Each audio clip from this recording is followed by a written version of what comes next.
Hello दोस्तों, आप सभी का स्वागत है समसामयिक घटना चक्र के इस ऑनलाइन प्लेटफॉर्म पर। मैं मोहित आप सभी के बीच उपस्थित हूँ। आज अपने इस वीडियो में लोग बात करेंगे 12 और 13 मार्च 2025 के महत्वपूर्ण करंट अफेयर। आज तारीख है 17, लेकिन हम लोग 12 और 13 फरवरी से इसलिए स्टार्ट कर रहे हैं क्योंकि 11 तारीख तक ऑलरेडी हम लोगों ने कंप्लीट कर रखा था। फिर उसके बाद होली का जो त्यौहार था, होली के त्यौहार के चलते 2 दिन ऑफिस ऑफ था और मुझे भी घर जाना था, तो इस कारण से जो करंट अफेयर पेंडिंग रह गए थे उनको भी कवर करते हुए चलेंगे ताकि हमारा कुछ भी छूटे ना, आपका नुकसान ना हो। जो भी महत्वपूर्ण खबरें हैं वो सारी खबरें एक साथ यहाँ पर समाहित कर दी जाए। एक वीडियो में सारे खबरों को कवर कर पाना मुश्किल लगता है। मुश्किल लगता क्या है, मुश्किल है ही। वो वीडियो बहुत लंबा हो जाएगा, बहुत लेंदी हो जाएगा, तो मैं चाहता था कि छोटे छोटे वीडियो में आपको 2-3 वीडियो में करके जितना भी पेंडिंग करंट अफेयर वो सारे कंप्लीट कर दिए जाए। तो यहाँ पर हम लोग इस वीडियो में 12 और 13 मार्च के जो करंट अफेयर है उन पर चर्चा करेंगे। जो विभिन्न पत्र पत्रिकाओं में रहे, खबरों में रहे, उन पर चर्चा करते हैं। आइए यहाँ पर देखते हैं। जो हमारा ये वीडियो होता है बेसिकली न्यूज़पेपर का निचोड़ होता है। यहाँ पर Dainik Jagran, the Hindu, Indian Express, DD News, PIB, ANI की जो महत्वपूर्ण खबरें होती हैं उन सभी खबरों को यहाँ पर समाहित संकलित किया जाता है और आपके समक्ष प्रस्तुत किया जाता है, जिससे आपको प्रीलिम्स के फैक्ट भी मिल जाते हैं और साथ साथ मेंस के जो इंपॉर्टेंट डाटा हो सकते हैं वो भी यहाँ पर मिल जाते हैं, जिनको आप अपने परीक्षा में कोट कर सकते हैं। ठीक है, तो यहाँ पर हम बात करेंगे 12 और 13 मार्च 2025 के जो महत्वपूर्ण खबरें हैं उन पर चर्चा करते हैं। सबसे पहले स्टार्ट करने से पहले मैं आपको बता देता हूं, जो मार्च महीने का हमारा पैकेज है वो ऑलरेडी चल रहा है और इसको आप जाके हमारी वेबसाइट से परचेज कर सकते हैं। परचेज करने का फायदा क्या होगा, देखिए वीडियो आपको यूट्यूब पर मिल जाता है डेली शाम को 7:30 बजे। ठीक है, लेकिन इससे इतर अगर आप पीडीएफ अवेल करना चाहते हैं, जो क्लास पीपीटी होती है उसको देखना चाहते हैं, रिवाइज करना चाहते हैं, साथ साथ में डेली प्रैक्टिस करते हुए चलना चाहते हैं कि प्रैक्टिस भी हमको, जैसे आपने क्वेश्चन यहाँ पे पढ़े, जो भी टॉपिक पढ़ा, टॉपिक से रिलेटेड आपको एमसीक्यू मिल जाए, आप टेस्ट कर सकते हैं खुद को। साथ साथ प्रिंटेबल पीडीएफ जो होती है वो सारी चीजें प्राप्त करने के लिए आपको जो ये पैकेज है, इस पैकेज में आपको खुद को एनरोल करना होगा। Video lecture PDF test package है ये, मार्च 2025 के नाम से। और इसको आप कैसे अवेल कर सकते हैं इसके बारे में आइए मैं आपको बता देता हूं। आप सबसे पहले जाइएगा गूगल पर, ठीक है, आप सर्च करिएगा समसामयिक घटना चक्र पब्लिकेशन, यानी कि शॉर्ट में आप सर्च कर सकते हैं एसएसजीसीपी। एसएसजीसीपी जैसे आप सर्च करेंगे, सर्च करने के बाद होम पेज पर यहाँ पर समसामयिक घटना चक्र प्रकाशन आपको दिख जाएगा, होम पेज खुल जाएगा। आप इसमें जाइएगा, जो वीडियो लेक्चर का सेक्शन है, वीडियो लेक्चर का सेक्शन ओपन करिएगा। वीडियो लेक्चर का सेक्शन ओपन करने के बाद यहाँ पर ये आपको तुरंत दिख जाएगा मार्च करंट अफेयर। ठीक है, current affair video lecture PDF test March 2025, click करिएगा इस पर और ये है पूरा पैकेज। यहाँ पर क्या मिलता है, वीडियो आपको मिल ही रहा है, पीडीएफ मिल जाएगा, क्लास पीडीएफ जो होती है वो मिल जाएगा, और उसी से रिलेटेड आज का जो लेक्चर है, लेक्चर से रिलेटेड जो टेस्ट होते हैं, टेस्ट यहाँ पर डेली लगे रहते हैं, सारे टेस्ट लगे हुए हैं। ठीक है, 11 मार्च तक का अपडेट है। 12 और 13 ये वीडियो अपलोड होने के बाद तुरंत वो भी अपडेट हो जाएगा, सारी चीजें यहाँ पर अपडेट हो जाएंगी। ठीक है, अब यहाँ पर जो ये पूरा पैकेज है आप देख रहे होंगे, जैसे आप बाई नाउ पर क्लिक करेंगे तो यहाँ 25 रुपए दिखा रहा है। ये 25 रुपए भी आपको पे नहीं करना है, अभी होली ऑफर ही चल रहा है और होली ऑफर में ये आपको 18 रुपए 75 पैसे में मिल जाएगा। 18 रुपए 75 पैसे में आप इस पैकेज को अवेल कर सकते हैं। और एक खास बात यह है कि एक व्हाट्सएप कम्युनिटी भी बना रखी गई है। व्हाट्सएप कम्युनिटी में भी सैकड़ों लोग जुड़े हुए हैं वहां पर, और व्हाट्सएप कम्युनिटी में जुड़ने के लिए आप जब इस पैकेज को अवेल करें, अवेल करने के बाद ये कॉन्टैक्ट नंबर दे रखा है, हेल्पलाइन नंबर दे रखा है, इस हेल्पलाइन नंबर पे आप कॉल करिएगा। ठीक है, दोपहर में 12 बजे से लेकर रात 8 बजे तक आप इस पे कॉल कर सकते हैं। आपको व्हाट्सएप कम्युनिटी का लिंक दे दिया जाएगा, आप कम्युनिटी में ज्वाइन हो जाएंगे, जहां पर आपको प्रिंटेबल पीडीएफ मिल जाएगा। महीने के एंड में आपको पूरा महीने का कंप्लीट सिंगल पीडीएफ मिलेगा कंपाइल करके, जिसको आप प्रिंट आउट निकाल के आसानी से रिवाइज कर सकते हैं। और एक अच्छा करंट अफेयर का स्रोत होता है वो आपके समक्ष हमेशा के लिए रह जाएगा। और इसकी वैलिडिटी, जो ये पैकेज है, इस पैकेज की वैलिडिटी कितनी है मैं आपको बता देता हूं। 1 साल इसकी वैधता है। कितना? 1 साल इसकी वैधता है। 1 साल तक आप इसको जितनी बार चाहे उसके टेस्ट दे सकते हैं, जितनी बार चाहे आप पीडीएफ ओपन करके देख सकते हैं। हाँ, ऐप पर सुविधा ये है कि आप इस जो टेस्ट है वो टेस्ट आपके ऐप पर ही होंगे। जितने भी टेस्ट हैं, जो एमसीक्यू फॉर्मेट में टेस्ट होना है, वो सब कुछ ऐप पर ही होगा। ठीक है, तो यहाँ पर ये जानकारी थी आपके लिए। अब आइए स्टार्ट करते हैं जो अपनी महत्वपूर्ण खबरें हैं, उन खबरों पर चर्चा करें। सबसे पहले देखते हैं दिवस। दिवस देखें तो नो स्मोकिंग डे 2025। अब नो स्मोकिंग डे 2025 से रिलेटेड जो पॉइंट्स आपके परीक्षा में बन सकते हैं, जो पॉइंट्स पूछे जा सकते हैं, उन पर चर्चा कर ले। तो सबसे पहले देखें तो नो स्मोकिंग डे एक वार्षिक स्वास्थ्य जागरूकता कार्यक्रम है, जिसका उद्देश्य धूम्रपान करने वालों को इसे छोड़ने के लिए प्रेरित करना और तंबाकू के खतरों के बारे में जागरूकता बढ़ाना है। इसे हर साल मार्च के दूसरे बुधवार को मनाया जाता है और इस वर्ष यह 12 मार्च 2025 को मनाया गया। कब मनाया गया? 12 मार्च 2025 को मनाया गया। जो मार्च का महीना होता है, मार्च में जो दूसरा बुधवार होता है, ठीक है, जो दूसरा वेडनेसडे होता है मार्च महीने का, हर साल उसको ये सेलिब्रेट किया जाता है नो स्मोकिंग डे के रूप में। ठीक है, तो यहां पर ये पॉइंट आपके परीक्षा के लिए इंपॉर्टेंट है। थीम क्या है इस बार का? तो थीम है अनमास्किंग द अपील। ठीक है, अनमास्किंग द अपील, ये इसका थीम है। याद रखिएगा कब मनाया जाता है? जो बुधवार होता है मार्च महीने के दूसरे बुधवार को मनाया जाता है। और इस बार कब पड़ा था? ये पड़ा था 12 मार्च को। इस वजह से ये आपकी परीक्षा के लिए इंपॉर्टेंट है। आगे देखें, विश्व किडनी दिवस 2025। अब विश्व किडनी दिवस 2025 है, ये कब मनाया गया? तो विश्व किडनी दिवस, विश्व किडनी दिवस हर साल मार्च के दूसरे गुरुवार को मनाया जाता है। कब मनाया जाता है? जो मार्च महीने का दूसरा गुरुवार होता है हर साल, ठीक है, मनाया जाता है। और इस बार जो दूसरा गुरुवार था कब पड़ा? 13 मार्च को पड़ा था। इसी वजह से जो 13 मार्च का दिन है उस दिन क्या मनाया गया? विश्व किडनी दिवस, वर्ल्ड किडनी डे मनाया गया। ठीक है, आपके परीक्षा के लिए इंपॉर्टेंट है। इस दिन का उद्देश्य जागरूकता फैलाना और अपनी किडनी को बीमारियों से मुक्त रखने के लिए कुछ निवारक उपाय साझा करना है। ठीक है, तो ये आपके परीक्षा के लिए इंपॉर्टेंट है। आगे देखें, विश्व किडनी दिवस 2025 का थीम क्या था? क्या आपकी किडनी ठीक है? समय रहते पता लगाएं, किडनी के स्वास्थ्य की रक्षा करें, ये इसका थीम था। ठीक है, ये इसका थीम था, is your kidney okay, find out the time, protect kidney health. ठीक है, ये इसका विषय था, थीम था। इसी केंद्रीय विषय पर आधारित करके 13 मार्च 2025 को वर्ल्ड किडनी डे सेलिब्रेट किया गया। ठीक है, चलो खबरों पे चर्चा करें तो सुप्रीम कोर्ट में नए न्यायाधीश के रूप में जस्टिस जय माल्या बागची की नियुक्ति। अब सुप्रीम कोर्ट में देखा जाए तो appointment of justice Joymalya Bagchi as a new जज इन द सुप्रीम कोर्ट, यह आपकी परीक्षा के लिए बहुत महत्वपूर्ण हो जाता है। कलकत्ता उच्च न्यायालय के न्यायाधीश न्यायमूर्ति जो जय माल्या बागची को सर्वोच्च न्यायालय में न्यायाधीश नियुक्त किया गया है। किसको नियुक्त किया गया है? जय माल्या बागची को नियुक्त किया गया है। ठीक है, आगे देखें, न्यायमूर्ति केवी विश्वनाथन की सेवानिवृत्ति होने के बाद जय माल्या बागची 2031 में भारत के मुख्य न्यायाधीश बनने की कतार में है। ठीक है, केवी विश्वनाथन की सेवानिवृत्त होने के बाद देखा जाए तो जो जय माल्या बागची हैं ये 2031 में भारत के मुख्य न्यायाधीश बन सकते हैं। ऐसे उस कतार में ये भी आके खड़े हो गए हैं कि 2031 तक ये बन सकते हैं। जो हायरार्की होती है उस अनुसार देखा जाए तो भारत के मुख्य न्यायाधीश यानी कि चीफ जस्टिस ऑफ इंडिया बनने की कतार में ये भी शामिल हो गए हैं। ठीक है, चलिए अगली खबर पे बात करें तो प्रसिद्ध तिरुमाला तिरुपति देवस्थानम गायक गेरीमेला बालकृष्ण प्रसाद 76 वर्ष की आयु में निधन हो गया। अब यहां पर देखा जाए तो गेरीमेला बालकृष्ण प्रसाद जो थे इनकी 76 वर्ष की आयु में निधन हो गया है। महत्वपूर्ण क्यों है? इनका जो नाम है ये आपके परीक्षा के दृष्टिकोण से बहुत महत्वपूर्ण है। साहित्य अकादमी से सम्मानित किया जा चुका है, Guinness book of world record में इनका नाम दर्ज है। ठीक है, बात करें तो गरिमेला बालकृष्ण प्रसाद प्रसिद्ध शास्त्रीय गायक और तिरुमाला तिरुपति देवस्थानम दरबार के विद्वान 76 वर्ष की आयु में तिरुपति में इनका निधन हो गया। उन्होंने अन्नमाचार्य कीर्तन में लोकप्रिय बनाने में महत्वपूर्ण भूमिका निभाई थी। ठीक है, जो अन्नमाचार्य कीर्तन होता है ये कहां पर होता है? ये जो बाला तिरुपति मंदिर है, ठीक है, तिरुपति देवस्थानम मंदिर है, वहां पर अन्नमाचार्य कीर्तन होता है, उसको लोकप्रिय बनाने में महत्वपूर्ण भूमिका इन्होंने निभाई थी। नाम क्या है इनका? नाम है गरिमेला बालकृष्ण प्रसाद। ठीक है, गरिमेला बालकृष्ण प्रसाद इनका नाम है। आगे देखें, उन्हें संगीत नाट्य अकादमी पुरस्कार, कौन सा? संगीत नाट्य अकादमी पुरस्कार से सम्मानित किया गया है। उन्होंने 600 से ज्यादा अन्नामय्या कीर्तन और 6000 से ज्यादा संगीत कार्यक्रमों का प्रदर्शन किया है और लक्ष्य गलर्चना कार्यक्रम के मुख्य गायक रहे हैं।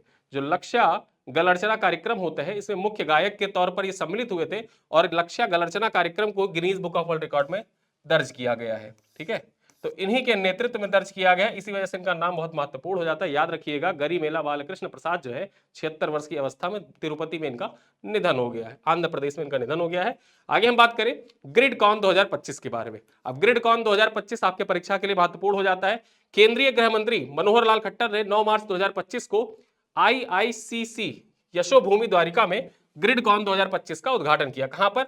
यशोभूमि द्वारिका में ग्रिडकॉन 2025 का आयोजन किया गया। परीक्षा से डायरेक्टली पूछ ले कि मार्च 2025 में ग्रिडकॉन 2025 का आयोजन निम्नलिखित में से किस स्थान पर किया गया?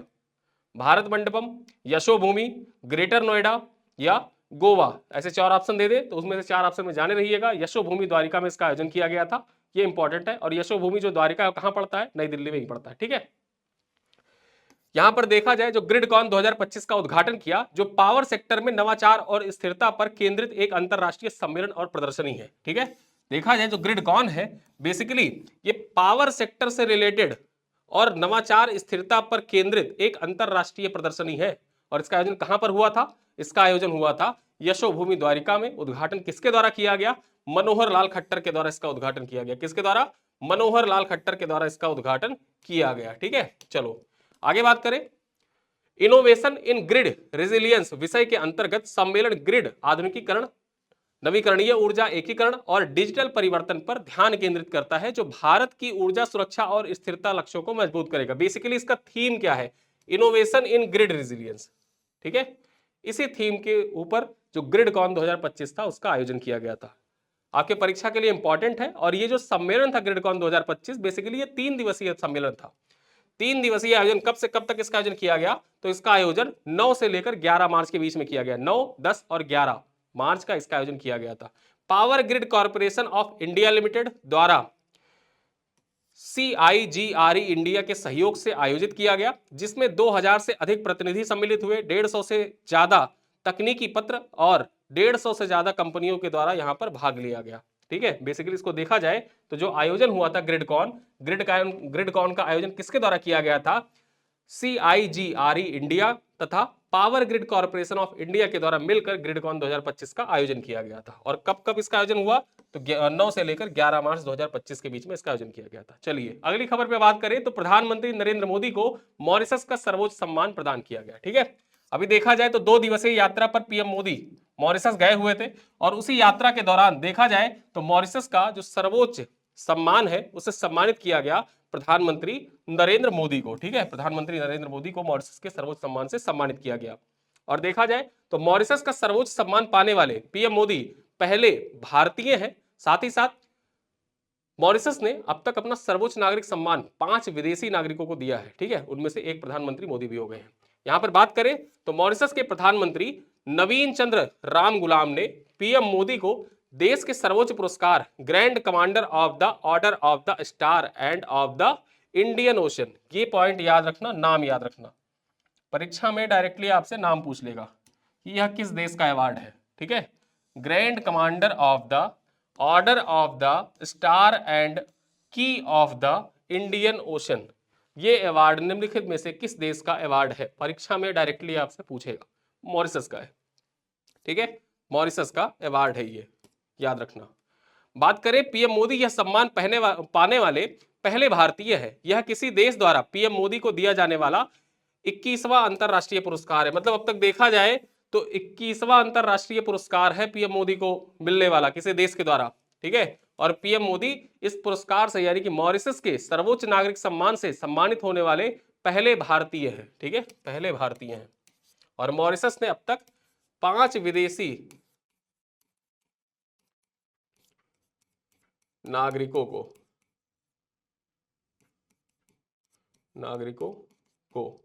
इस सम्मान से सम्मानित किया है।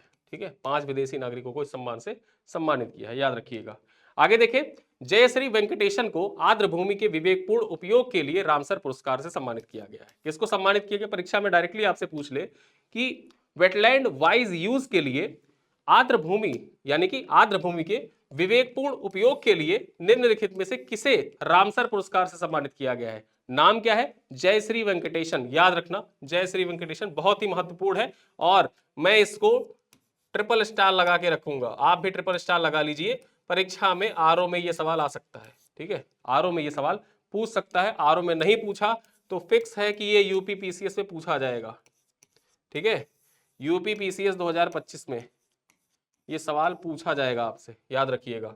डॉक्टर जयश्री वेंकटेशन को आर्द्रभूमियों के विवेकपूर्ण उपयोग यानी कि वेटलैंड वाइज यूज श्रेणी में वार्षिक प्रतिष्ठित रामसर पुरस्कार जीतने वाली पहली भारतीय महिला बन गई है। ठीक है, इस पुरस्कार को जीतने वाली ये पहली भारतीय बन गई है, पहली भारतीय बन गई है रामसर वाइज पुरस्कार जीतने वाली। डॉक्टर जयश्री वेंकटेशन उन 12 महिलाओं में से एक है जिन्हें रामसर सचिवालय ने आर्द्रभूमि की दुनिया में महिला परिवर्तनकर्ताओं के दूसरे संस्करण में शामिल किया था। ठीक है, यहां पर देखा जाए तो स्विट्जरलैंड के ग्लैंड में स्थित रामसर सचिवालय ने 7 मार्च 2025 को अंतरराष्ट्रीय महिला दिवस की पूर्व संध्या पर आर्द्रभूमि की दुनिया में 2025 महिला परिवर्तनकर्ताओं की सूची के नामों की घोषणा की थी, जिसमें 12 महिलाओं को शामिल किया गया था और उनमें से एकमात्र भारतीय महिला कौन थी? जयश्री वेंकटेशन, जिनको आर्द्रभूमियों के विवेकपूर्ण उपयोग के लिए रामसर पुरस्कार से सम्मानित किया गया है। ठीक है, अब आपके लिए एक सवाल है, आपको यह बताना है कि जो रामसर कन्वेंशन है भारत रामसर कन्वेंशन का हिस्सेदार यानी कि हस्ताक्षरकर्ता कब बना? ठीक है, रामसर कन्वेंशन का हस्ताक्षरकर्ता कब बना? और जो रामसर है, रामसर शहर जो है जिसके नाम पर रामसर कन्वेंशन का नाम पड़ा, ये किस देश में है? ठीक है, किस देश में है ये आपको बताना है कमेंट बॉक्स में। चलो अगले पॉइंट पर बात करें, चिकित्सा उत्पादों के विनियमन के क्षेत्र में सहयोग के लिए आर्मेनिया के साथ समझौता। भारत ने आर्मेनिया के साथ समझौता किया है, किस लिए? जो चिकित्सा उत्पादों का विनियमन होता है उस क्षेत्र में सहयोग के लिए आर्मेनिया के साथ भारत ने समझौते ज्ञापन पर हस्ताक्षर किया है। पॉइंट्स पर चर्चा करें तो भारत ने चिकित्सा उत्पाद विनियमन के क्षेत्र में सहयोग के लिए आर्मेनिया के साथ एक समझौते ज्ञापन पर हस्ताक्षर किया है। भारत के केंद्रीय औषधि मानक नियंत्रण संगठन CDSCO, ठीक है, CDSCO यानी कि केंद्रीय औषधि मानक नियंत्रण संगठन और आर्मेनिया के औषधि एवं चिकित्सा प्रौद्योगिकी विशेषज्ञता केंद्र के बीच चिकित्सा उत्पादों के विनियमन के सहयोग पर एक समझौते ज्ञापन पर हस्ताक्षर किया गया है। Sushma Swaraj institute of foreign service और आर्मेनिया के विदेश मंत्रालय के डिप्लोमेटिक स्कूल के बीच सहयोग के लिए एक अन्य समझौते पर भी हस्ताक्षर किया गया है। यानी कि देखा जाए बेसिकली तो दो समझौता भारत और आर्मेनिया के बीच में हुआ है, एक तो चिकित्सा उत्पादों के विनियमन के लिए और दूसरा जो है आर्मेनिया के विदेश मंत्रालय के डिप्लोमेटिक स्कूल के बीच में सहयोग पर, यानी दोनों देशों के जो डिप्लोमेटिक सहयोग है, डिप्लोमेटिक कॉर्पोरेशन है, उसको बढ़ाने के उद्देश्य से जो Sushma Swaraj institute of foreign service है इसके बीच में तथा जो विदेश मंत्रालय है आर्मेनिया के विदेश मंत्रालय के डिप्लोमेटिक स्कूल के बीच में, इन दोनों के बीच में भी आपसी सहयोग को बढ़ावा देने के लिए समझौते ज्ञापन पर हस्ताक्षर किया गया है। ठीक है, चलो अगली खबर पे बात करें तो रवांडा चैलेंजर टेनिस प्रतियोगिता। अब रवांडा चैलेंजर टेनिस प्रतियोगिता जो है, इससे संबंधित जो पॉइंट्स हैं उन पर चर्चा कर ले तो भारत के सिद्धांत बंठिया, क्या नाम है इनका? सिद्धांत बंठिया और बुल्गारिया के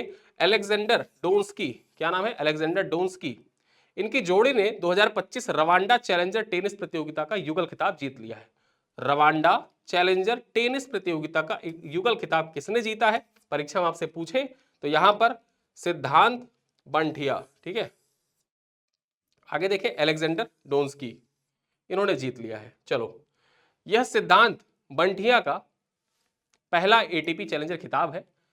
फ्रांस के वैलेंटीन फोयर और रवांदान चैलेंजर टेनिस प्रतियोगिता का एकल खिताब जीता है। फ्रांस के वैलेंटीन फोयर ने जो रवांडा का चैलेंजर टेनिस प्रतियोगिता था उसमें एकल का खिताब जीत लिया है। ठीक है, एकल का खिताब किसने जीता है? ये फ्रांस के हैं, क्या नाम है? वैलेंटीन फोयर नाम है। और युगल खिताब किसने जीता है? सिद्धांत ने और अलेक्जेंडर डोन्स्की ने जीता है। ठीक है, तो ये दोनों पॉइंट याद रखिएगा। रवांडा चैलेंजर प्रतियोगिता, जो रवांडा चैलेंजर प्रतियोगिता है, एक ATP 100 चैलेंजर प्रतियोगिता है। यहां पर बात की जाए तो $1,60,000 की पुरस्कार राशि वाली 2025 रवांडा चैलेंजर टेनिस प्रतियोगिता 3 से 9 मार्च 2025 तक रवांडा की राजधानी किगाली में आयोजित किया गया था। ठीक है, परीक्षा में आपसे पूछा जा सकता है कि रवांडा की राजधानी किगाली। अब ये राजधानी कैसे पूछता है? एक तरफ जो अफ्रीकी देश है, देखिए परीक्षा में एक चीज याद रखिए, राजधानियां जो पूछी जाती हैं बेसिकली उनका फोकस कहां पर होता है? उनका फोकस होता है या तो यूरोप पे या तो अफ्रीका पे। अफ्रीकी देश की राजधानी पूछ लेता है या तो यूरोपियाई देश की राजधानी मैच द फॉलोइंग करने को पूछ देता है। ठीक है, क्या होगा? एक तरफ देश दे देगा, दूसरी तरफ राजधानी दे देता है और पूछता है निम्नलिखित में से कौन सा सुमेलित नहीं है, ठीक है, या कौन सा सही सुमेलित है, और नाम भी आसपास के ही देगा ताकि आप कंफ्यूज हो जाए। तो इस वजह से याद रखिएगा जब भी आप किसी देश के बारे में जाने तो बेसिक चीज यही होती है कि आप उसकी राजधानी जरूर जाने। ठीक है, तो याद रखना जो रवांडा है इसकी राजधानी क्या है? किगाली है। चलिए आगे बात करें, अतुल कुमार गोयल भारतीय बैंक संघ के नए मुख्य कार्यकारी अधिकारी। जो भारतीय बैंक संघ है, चीफ एग्जीक्यूटिव ऑफिसर बने हैं भारतीय बैंक संघ के, इंडियन बैंक एसोसिएशन के चीफ एग्जीक्यूटिव ऑफिसर बन गए कौन? अतुल कुमार गोयल। अतुल कुमार गोयल को भारतीय बैंक संघ का मुख्य कार्यकारी नियुक्त किया गया है। उन्होंने 2022 से 2024 तक पंजाब नेशनल बैंक और यूको बैंक के MD और CEO के रूप में भी कार्य किया है और ये है अतुल कुमार गोयल। ठीक है, इनका नाम याद रखिएगा। इन्होंने PNB बैंक तथा यूको बैंक के CEO तथा MD के रूप में भी कार्य किया है अतुल कुमार गोयल ने। उन्होंने 2022 से 24 तक PNB और यूको बैंक के MD CEO के रूप में कार्य किया है। इलाहाबाद बैंक और यूनियन बैंक ऑफ इंडिया में महत्वपूर्ण पदों पर कार्य कर चुके हैं। ठीक है, तो इनका संबंध देखा जाए तो इलाहाबाद बैंक से भी रहा है, यूनियन बैंक से भी रहा है यूको बैंक से भी रहा है और पीएनबी से ही रहा है। ठीक है, तो यहां पर देखा जाए बहुत प्रतिष्ठित व्यक्ति हैं और इन्हीं को बनाया गया है किसका, इंडियन बैंक एसोसिएशन का सीईओ, चीफ एग्जीक्यूटिव ऑफिसर। ठीक है, तो ये पॉइंट याद रखना। चलो अगली खबर पे चर्चा करें तो भारत में स्टारलिंक के ब्रॉडबैंड इंटरनेट के लिए जियो स्पेसएक्स के बीच समझौता। ठीक है, देखा जाए तो जियो से पहले एयरटेल ने समझौता किया था और अब जियो ने कर लिया है। तो पॉइंट्स देख लेते हैं, एयरटेल के बारे में भी जान लेंगे आगे। जियो ने भारत में स्टारलिंक ब्रॉडबैंड की पेशकश करने के लिए स्पेसएक्स के साथ साझेदारी की है। यह समझौता स्पेसएक्स द्वारा भारत में आवश्यक प्राधिकरण प्राप्त करने पर निर्भर है। ठीक है, जो समझौता हुआ है स्पेसएक्स द्वारा भारत में जो आवश्यक प्राधिकरण है उसको प्राप्त करने पर निर्भर है बेसिकली। ठीक है, आगे बात करें, स्टारलिंक जियो की इंटरनेट सेवाओं और कनेक्टिविटी पहुंच को बढ़ाएगा। जियो उपभोक्ताओं और व्यवसायों के लिए स्पेसएक्स की प्रत्यक्ष पेशकश को पूरक बनेगा। जो प्रत्यक्ष पेशकश है उसके लिए जो जियो है वो उपभोक्ताओं और व्यवसायों के लिए स्पेसएक्स की प्रत्यक्ष पेशकशों को पूरा करने के लिए पूरक के रूप में कार्य करेगा। ठीक है, यह सौदा भारतीय एयरटेल द्वारा सैटेलाइट ब्रॉडबैंड सेवाओं पर हाल ही में की गई घोषणा के बाद हुआ है। चलिए अगली खबर देखें। अगली खबर है इंडिया वेब 3 लैंडस्केप रिपोर्ट। ठीक है, इंडिया वेब 3 लैंडस्केप रिपोर्ट है, इसके बारे में जान लेते हैं। हैश्ड इमरजेंट की नवीनतम इंडिया वेब 3 लैंडस्केप रिपोर्ट से पता चलता है कि देश ने 2024 में डेवलपर भागीदारी में सबसे अधिक साल दर साल ईयर टू ईयर वृद्धि दर्ज की है, जिससे गिट हब में 4.7 मिलियन का अधिक डेवलपर्स जुड़े हैं। ठीक है, जो गिट हब है उसमें देखा जाए तो 4.7 मिलियन से अधिक डेवलपर्स नए जुड़ेंगे। ठीक है, आगे देखें, रिपोर्ट के अनुसार बताया गया है कि भारत तेजी से वेब 3 क्षेत्र में वैश्विक नेता के रूप में उभर रहा है और 2028 तक इसके दुनिया का सबसे बड़ा वेब 3 डेवलपर केंद्र बनने की उम्मीद है। यह वैश्विक स्तर पर सभी नए वेब 3 डेवलपर्स का 17% है। भारत में देखा जाए जो वेब 3 डेवलपर्स है, वेब 3 डेवलपर्स, ठीक है, वेब 3 डेवलपर्स का 17% से अधिक अकेले हिस्सा कहां पर है, भारत में है। ठीक है, पूरी दुनिया का 17% हिस्सा भारत में है वेब 3 डेवलपर्स का, जिससे भारत दुनिया का दूसरा सबसे बड़ा क्रिप्टो डेवलपर बेस बन गया है। क्या बन गया है, भारत पूरी दुनिया का दूसरा सबसे बड़ा क्रिप्टो डेवलपर बेस बन के तैयार हो गया है। इसी कारण से जो वेब 3 क्षेत्र है, वेब 3 डेवलपर्स में देखा जाए तो 17% हिस्सेदारी भारत की है और इसी कारण से भारत पूरी दुनिया का दूसरा सबसे बड़ा क्रिप्टो डेवलपर बेस बन गया है। आगे चर्चा करें, नासा के अंतरिक्ष दूरबीन स्फेयरएक्स का प्रक्षेपण। ठीक है, स्फेयरएक्स का प्रक्षेपण किया है नासा ने। पॉइंट पर चर्चा करें तो नासा ने अपनी नवीनतम अंतरिक्ष दूरबीन स्फेयरएक्स को लॉन्च किया है। यह अंतरिक्ष दूरबीन वेंडरवर्क स्पेस फोर्स बेस कैलिफोर्निया से स्पेसएक्स द्वारा लॉन्च किया गया है और इसका वजन कितना है, इसका वजन है 500 किलोग्राम। ठीक है, इस दूरबीन का वजन कितना है, वजन जरूर याद रखिएगा। क्यों याद रखिएगा, FWD बॉम्बर, FWB बॉम्बर याद होगा आपको, UPPCS 2024। ठीक है, क्या पूछा था, पेलोड क्षमता पूछ लिया था, पेलोड क्षमता कितनी है, कथन कारण करके पेलोड क्षमता पूछ लिया था। ठीक है, तो वैसे ही जो क्षमता है, वजन क्षमता है, वजन याद रखना कि जो नासा का स्फेयरएक्स दूरबीन है उसका वजन कितना है। ठीक है, उसका वजन है 500 किलोग्राम। इसको लॉन्च किया गया, किसके द्वारा लॉन्च किया गया, स्पेसएक्स के द्वारा लॉन्च किया। कहां से, वेंडनवर्क स्पेस फोर्स बेस, कहां पर यह अवस्थित है, कैलिफोर्निया में अवस्थित है और यहीं से लॉन्च किया गया है। ठीक है, यह मिशन, जो इस मिशन है, इस मिशन का उद्देश्य क्या है बेसिकली, तो इस मिशन का उद्देश्य आकाश गंगाओं, ब्रह्मांड की उत्पत्ति और अंतरिक्ष में जीवन के लिए आवश्यक तत्वों की खोज करना है। ठीक है, अंतरिक्ष में जो जीवन के लिए आवश्यक तत्व होते हैं, एसेंशियल एलिमेंट्स होते हैं, उनकी खोज करना इसका मुख्य उद्देश्य है। स्फेयरएक्स की कार्यप्रणाली नासा के प्रसिद्ध हबल और जेम्स वेब टेलीस्कोप से अलग है। ठीक है, जो हबल टेलीस्कोप था उससे और जेम्स वेब टेलीस्कोप दोनों से अलग है इसकी कार्यप्रणाली। अब यहां पर अलग क्या है, तो यह अवरक्त स्पेक्ट्रोमीटर, अवरक्त स्पेक्ट्रोस्कोपी का उपयोग कर ब्रह्मांड की उत्पत्ति और आकाशगंगाओं के इतिहास का गहन खोज करेगा। यहां पर जो स्फेयरएक्स टेलीस्कोप है ये क्या करेगा, ये अवरक्त टेलीस्कोपी का उपयोग करेगा जिससे ब्रह्मांड की उत्पत्ति और आकाश गंगाओं के इतिहास पर गहन शोध किया जा सकेगा इसके माध्यम से। इस वजह से ये आपके परीक्षा के दृष्टिकोण से बहुत ही महत्वपूर्ण हो जाता है। आगे देखिए 2025-26 में भारत की वृद्धि दर, जो भारत की जीडीपी वृद्धि दर है, वो कितना 6.5% से अधिक रहने का अनुमान है। 6.5% से अधिक रहने का अनुमान है। किसके द्वारा कहा गया है? मूडीज के द्वारा कहा गया है, मूडीज रेटिंग के द्वारा कहा गया है। बात करें यहां पर मूडीज रेटिंग द्वारा जारी अपने आंकड़ों के अनुसार वित्त वर्ष 2025-26 में भारत की जीडीपी वृद्धि दर 6.5% से अधिक रहने का अनुमान व्यक्त किया गया है, जबकि चालू वित्त वर्ष यानी कि 2024-25 पे कितना कहा गया है? इसकी जो भारत की जीडीपी वृद्धि दर है वो 6.3% रहने का अनुमान व्यक्त किया गया है। कितना? 6.3% रहने का अनुमान व्यक्त किया गया है। ठीक, किसके द्वारा? मूडीज के द्वारा। मूडीज क्रेडिट रेटिंग एजेंसी है और इसी के द्वारा यह अनुमान व्यक्त किया गया है। आपके लिए महत्वपूर्ण यही हो जाता है वित्त वर्ष 2025-26। डायरेक्टली आपसे परीक्षा पूछेगा कि वित्त वर्ष 2025-26 के लिए मूडीज द्वारा जारी भारत की जीडीपी वृद्धि दर का अनुमान कितना परसेंट अनुमानित है? 6.5% से अधिक अनुमानित है कि भारत 6.5% से अधिक वृद्धि दर्ज करेगा अपने जीडीपी में। ठीक है, चलो अगली खबर में बात करें तो तेजस लड़ाकू विमान से अस्त्र मिसाइल का सफल परीक्षण किया गया। जो तेजस लड़ाकू विमान है इससे अस्त्र मिसाइल का सफल परीक्षण किया गया है। कब किया गया? तो 11 मार्च 2025 को चांदीपुर तट से हवा में मार करने वाली अस्त्र मिसाइल का तेजस लड़ाकू विमान से सफल परीक्षण किया गया। कब किया गया है? ये डेट याद रखना, आपकी परीक्षा के लिए इंपॉर्टेंट है। ठीक है, 11 मार्च 2025 को किया गया। कहां पर किया गया? जो उड़ीसा का चांदीपुर तट है, चांदीपुर तट उड़ीसा से। और जो अस्त्र मिसाइल है ये हवा से हवा में मार करती है, ये याद रखना, एयर टू एयर मिसाइल है। ठीक है, एक होती है surface to air missile, air to surface missile और एयर टू एयर मिसाइल। ठीक है, हवा से हवा में मार करने वाली, सतह से हवा में मार करने वाली, हवा से सतह में मार करने वाली, तीन प्रकार की मिसाइलें बेसिकली होती हैं। तो ये कैसी मिसाइल है? जो अस्त्र मिसाइल है ये हवा से हवा में मार करती है। ठीक है, आगे बात करें, उन्नत नेविगेशन प्रणाली से लैस अस्त्र मिसाइल के विकास किसके द्वारा किया गया है? डीआरडीओ के द्वारा किया गया है।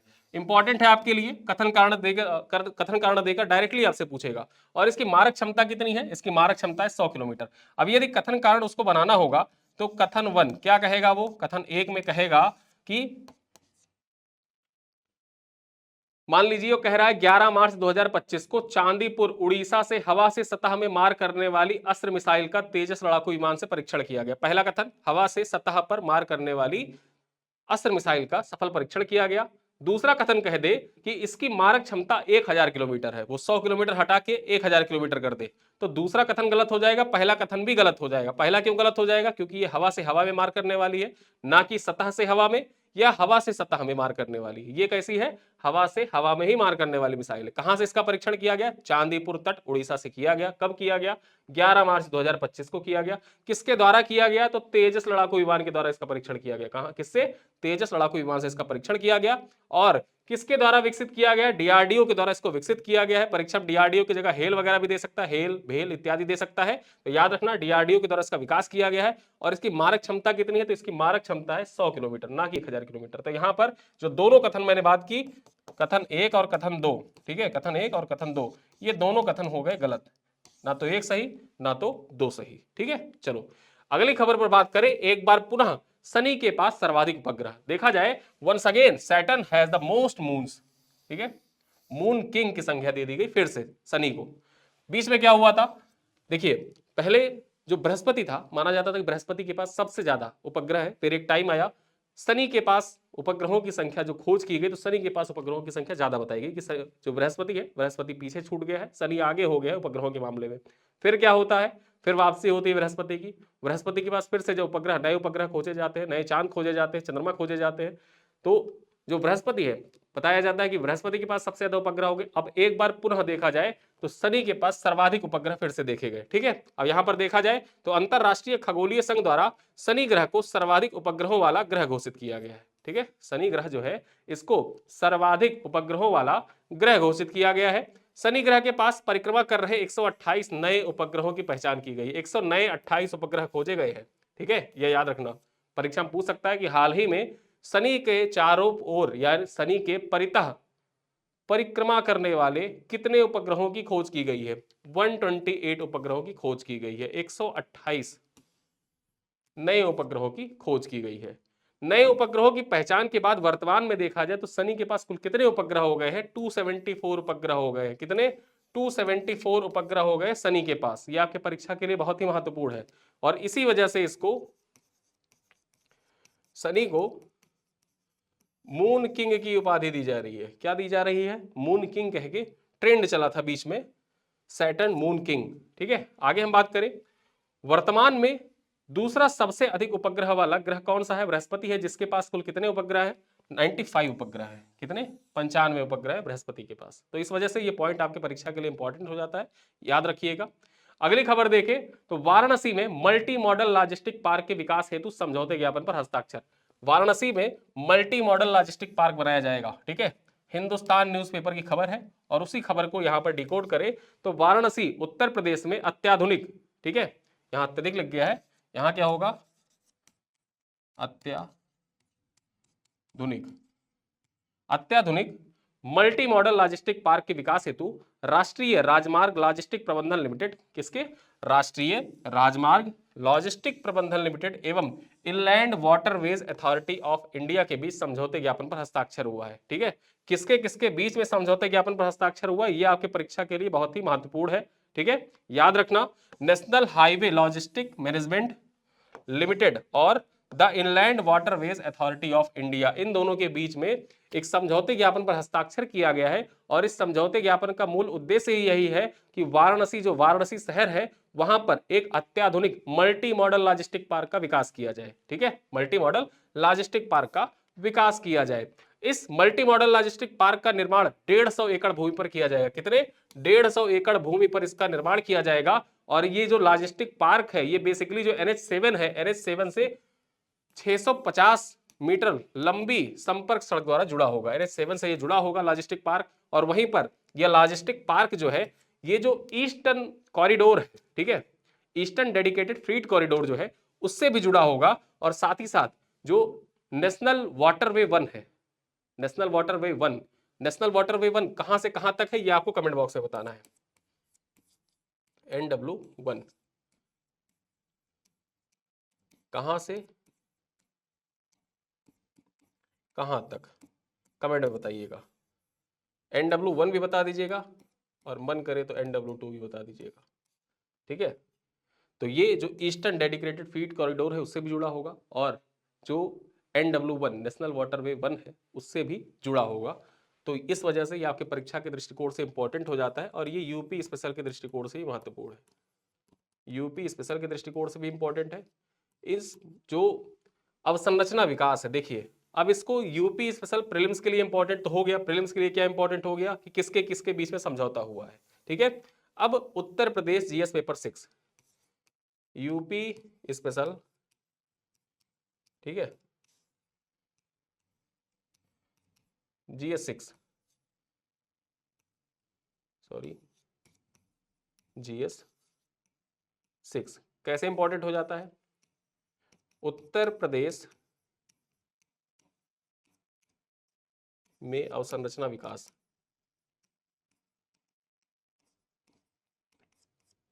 अवसंरचना विकास, उत्तर प्रदेश में अवसंरचना विकास, ये सीधे सीधे आपके मुख्य परीक्षा GS पेपर 6 में एक हेडिंग दे रखा है, एक टॉपिक दे रखा है, उस टॉपिक से रिलेट करके इसको आप अपने मेंस के आंसर राइटिंग में भी यूज कर सकते हैं कि वाराणसी में अवसंरचना विकास के अंतर्गत देखा जाए तो वाराणसी में मल्टी मॉडल लॉजिस्टिक पार्क की स्थापना की जा रही है जो 150 एकड़ में फैला होगा और विभिन्न मार्गों से जुड़ा होगा, जैसे जलमार्ग से भी जुड़ा होगा, सड़क मार्ग से भी जुड़ा होगा, हवाई मार्ग से भी जुड़ा होगा। ठीक है, और ये जो समझौते ज्ञापन पर हस्ताक्षर किया गया है, समझौते ज्ञापन पर हस्ताक्षर किसके किसके बीच में हुआ है? तो राष्ट्रीय राजमार्ग लॉजिस्टिक प्रबंधन लिमिटेड और inland waterway authority of India के बीच में इसके स्थापना के लिए समझौते ज्ञापन पर हस्ताक्षर किया गया। तो ये सारे पॉइंट आप अपने मुख्य परीक्षा में एज इट इज यूज कर सकते हैं। ठीक है, चलो, एयर क्वालिटी इंडेक्स 2024, ये है मोस्ट इंपॉर्टेंट, मोस्ट इंपॉर्टेंट है। एयर क्वालिटी इंडेक्स जो है, इस पर एक अलग वीडियो भी आएगा। ठीक है, इस पर एक अलग वीडियो आएगा 2 मिनट करंट न्यूज के अंतर्गत, लेकिन जो इंपॉर्टेंट है डेली न्यूज के अंतर्गत उसको मैं बताता हूं, टू द पॉइंट और सीधे क्रिस्प बातें हैं। क्या? स्विट्जरलैंड की वायु गुणवत्ता तकनीकी कंपनी IQ एयर द्वारा एयर क्वालिटी इंडेक्स 2024 जारी किया गया है। बेसिकली एक साल का पूरा खाका जो है उसको जो विश्लेषण होता है, विश्लेषण करने के बाद ये रिपोर्ट जारी की गई। ठीक है, पिछले एक साल का, तो इसी वजह से 2024 में लिखा हुआ एयर क्वालिटी इंडेक्स 2024। अब यहां बात करें, इस इंडेक्स के अनुसार दुनिया के 20 सबसे प्रदूषित शहरों में 13 शहर भारत के हैं। यानी कि दुनिया की जो 20 सबसे ज्यादा प्रदूषित शहर है, वायु प्रदूषण वाले शहर है, उन शहरों में 13 शहर जो है वो भारत के हैं। ठीक है, ये पॉइंट इंपॉर्टेंट है, परीक्षा में डायरेक्टली आपसे पूछ सकता है कि टॉप 20 प्रदूषित शहरों में भारत के कितने शहर सम्मिलित है? 13 शहर सम्मिलित है। दुनिया के सबसे प्रदूषित शहर कौन सा है? तो दुनिया का सबसे प्रदूषित शहर है बर्नीहाट। अब बर्नीहाट कहां पे पड़ता है? ये मेघालय में पड़ता है। और ये पूरी दुनिया का IQ एयर के अनुसार देखा जाए, IQ एयर के अनुसार एयर क्वालिटी इंडेक्स जो जारी की जाती है, उस एयर क्वालिटी इंडेक्स के अनुसार दुनिया का सबसे प्रदूषित शहर कौन सा है? बर्नीहाट है, मेघालय में पड़ता है। ये आपके परीक्षा के लिए मोस्ट इंपॉर्टेंट पॉइंट है। ठीक है, मोस्ट इंपॉर्टेंट पॉइंट है। और वहीं पर बात करें तो दुनिया की सबसे प्रदूषित राजधानी कौन सी है? दुनिया की सबसे प्रदूषित राजधानी, भारत की राजधानी दिल्ली को बताया गया। लास्ट ईयर कौन था? ढाका था। ठीक है, ढाका था, लेकिन इस बार देखा जाए तो दिल्ली है। ठीक है, एग्जाम के लिए बहुत महत्वपूर्ण है, यहां से क्वेश्चन आपके आ सकता है यारों में, आ सकता नहीं, आएगा। आए हैं, आ सकेगा, मतलब आ सकता है और संभवता है कि आ ही जाए। ठीक है, रिपोर्ट के अनुसार सर्वाधिक प्रदूषित देश कौन कौन से हैं? तो सबसे ज्यादा प्रदूषित देश कौन से हैं? चाड है, बांग्लादेश है, पाकिस्तान है, फिर उसके बाद डेमोक्रेटिक रिपब्लिक ऑफ कॉन्गो है और भारत का भी स्थान है। यानी देखा जाए 5 सबसे प्रदूषित शहरों में भारत का नाम आता है। पहले नंबर पर कौन है? सबसे ज्यादा प्रदूषित देश कौन सा है? सबसे ज्यादा प्रदूषित देश है चाड। दूसरे नंबर पर सबसे ज्यादा प्रदूषित देश कौन सा है? बांग्लादेश है। तीसरे नंबर पर देखा जाए तो पाकिस्तान सबसे ज्यादा प्रदूषित देश है। और वहीं पर जो DRC है वो चौथे नंबर पर, और भारत का स्थान आता है 5वां। यानी कि 5 सबसे प्रदूषित देश जो है उसमें भारत भी सम्मिलित है। भारत की राजधानी पूरे दुनिया की सबसे प्रदूषित राजधानी है, और भारत का शहर बर्नीहाट, मेघालय का जो शहर है, वो पूरी दुनिया का सबसे ज्यादा प्रदूषित शहर है IQ एयर के अनुसार। और IQ एयर के द्वारा ही एयर क्वालिटी इंडेक्स जारी की जाती है। परीक्षा में डायरेक्टली भी आपसे पूछ सकता है कि IQ एयर द्वारा air quality index, IQ air के द्वारा एयर क्वालिटी इंडेक्स जारी की जाती है। IQ एयर निम्नलिखित में से किस देश में अवस्थित संस्था है? IQ एयर का संबंध किस देश से, यह भी आप जाने रहिए, स्विट्जरलैंड से है। ठीक है, स्विट्जरलैंड से है। चलिए अगली खबर पर चर्चा करें तो देवी शंकर अवस्थी सम्मान परीक्षा के लिए बहुत महत्वपूर्ण है। जो साहित्य से रिलेटेड सम्मान होते हैं वो आपके परीक्षा के लिए बहुत महत्वपूर्ण हो जाते हैं। ये भी बहुत मोस्ट इंपॉर्टेंट है। ठीक, ये भी मोस्ट इंपॉर्टेंट है, बहुत महत्वपूर्ण है, याद रखिएगा। देवी शंकर अवस्थी सम्मान PYQ जब आप देखेंगे तो PYQ में ये ऐसे सवाल पूछे जा चुके हैं, जैसे साहित्य अकेडमी हो गया, बाल साहित्य सम्मान हो गया, देवी शंकर अवस्थी सम्मान हो गया, व्यास सम्मान हो गया, सरस्वती सम्मान हो गया। तो ये सारे सम्मान ऐसे सम्मान होते हैं, बिरला सम्मान हो गया, ये सारे सम्मान ऐसे सम्मान होते हैं जो आपके परीक्षा में घूम घूम कर पूछे जाते हैं। करंट अफेयर में जो महत्वपूर्ण होते हैं, करंट अफेयर के दृष्टिकोण से, जो करंट अफेयर में अवार्ड का सेक्शन होता है, उस अवार्ड के सेक्शन में सबसे महत्वपूर्ण होता है साहित्य से रिलेटेड जो पुरस्कार होते हैं। यहां बात करें तो लेखक दलपत सिंह राजपुरोहित को देवी शंकर अवस्थी सम्मान से सम्मानित किया गया है। यह सम्मान, ठीक है, उन्हें यह सम्मान आरंभिक आधुनिकता, दादू पंत और सुंदर दास की कविता पर आधारित कृति सुंदर के स्वप्न के लिए प्रदान किया गया है। ठीक है, जो देवी शंकर अवस्थी सम्मान है वो किसको दिया गया है? दलपत सिंह राजपुरोहित को दिया गया। किसको? दलपत सिंह राजपुरोहित को दिया गया है। उनकी कृति का नाम क्या है? तो उनकी कृति का नाम है सुंदर के स्वप्न। क्या नाम है? सुंदर के स्वप्न कृति के लिए यह पुरस्कार दिया गया है, देवी शंकर अवस्थी सम्मान। ठीक है, और देवी शंकर अवस्थी जी की यहां पर आप तस्वीर दे सकते हैं, ये हैं देवी शंकर अवस्थी जी। इन्हीं के सम्मान में ये देवी शंकर अवस्थी सम्मान प्रदान किया जाता है।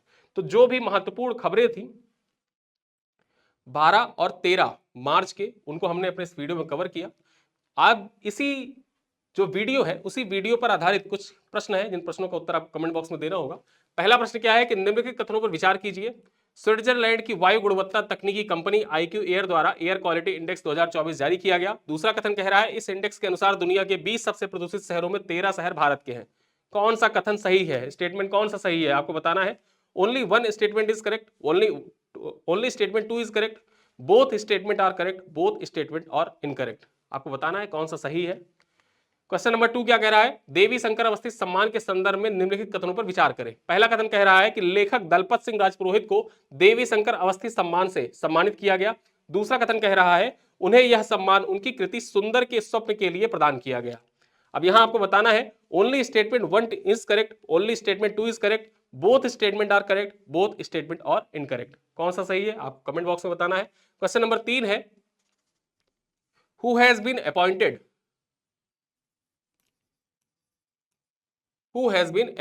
as the new chief executive officer of the Indian Banks Association। ठीक है, SS मल्लिकार्जुन राव, अतुल कुमार गोयल, रजनीश कुमार या शक्तिकांत दास। क्वेश्चन नंबर 4 है अंतरराष्ट्रीय सम्मेलन और प्रदर्शनी ग्रिडकॉन 2025 का उद्घाटन कहां पर किया गया? Pragati Maidan New Delhi, Yashobhoomi Dwarka, Indian Habitat Centre New Delhi या भारत मंडपम न्यू दिल्ली, बताइए। क्वेश्चन नंबर 5 है रामसर पुरस्कार वेटलैंड वाइज यूज जीतने वाली पहली भारतीय कौन बनी? मेधा पाटकर, सुनीता नरेन, डॉक्टर जयश्री वेंकटेशन, वंदना शिवा। आगे देखें, भारत और अर्मेनिया के बीच चिकित्सा उत्पादों के विनियमन पर सहयोग के लिए किन दो संगठनों के बीच में समझौता हुआ है? आपको बताना है कि भारत और अर्मेनिया की कौन सी संगठन है जिसके बीच में चिकित्सा उत्पादों के विनियमन के लिए समझौते ज्ञापन पर हस्ताक्षर किया गया? कौन सी दो संस्था है, आप बताइएगा। क्वेश्चन नंबर 7 है और हमारा अंतिम प्रश्न है किस भारतीय टेनिस खिलाड़ी ने रवांडा चैलेंजर 2025 में अपना पहला एटीपी चैलेंजर युगल खिताब जीता है? ठीक है, कौन सा भारतीय खिलाड़ी है जिसने जो रवांडा चैलेंजर एटीपी खिताब है उसमें देखा जाए तो अपना पहला एटीपी चैलेंजर युगल खिताब जीता है? ठीक है, नाम बताइए कौन सा है, ठीक है, किसने जीता है। तो इसी के साथ जो 12 और 13 मार्च के महत्वपूर्ण करंट अफेयर थे उन करंट अफेयर का जो वीडियो था वो यहीं समाप्त होता है। अब हम लोग अगले वीडियो में मिलेंगे जिसमें हम लोग 14 और 15 मार्च के करंट अफेयर पर चर्चा करेंगे और संभवतः कल 2 वीडियो आएंगे। आज तो एक वीडियो आ रहा है लेकिन संभवतः कल 2 वीडियो आएंगे जिसमें एक वीडियो में हम लोग 14 और 15 और अगले वीडियो में 15, उसके बाद में अगले वीडियो में 16 और 17 तारीख के करंट अफेयर को कंप्लीट करके फिर हम रेगुलर हो जाएंगे। डेली जो न्यूज़पेपर होगा न्यूज़पेपर की महत्वपूर्ण खबरों को वैसे ही समाहित करते रहेंगे। ठीक है, तो इसी के साथ मैं इस वीडियो को यहीं पर समाप्त करता हूँ। वीडियो लंबा ना हो इसी वजह से 2 ही दिन का इसमें कवर किया गया है। आगे जो महत्वपूर्ण खबरें होंगी अगले वीडियो में आ जाएंगी। पेशेंस बनाए रखिए, मिलते हैं अगले वीडियो में, तब तक के लिए धन्यवाद।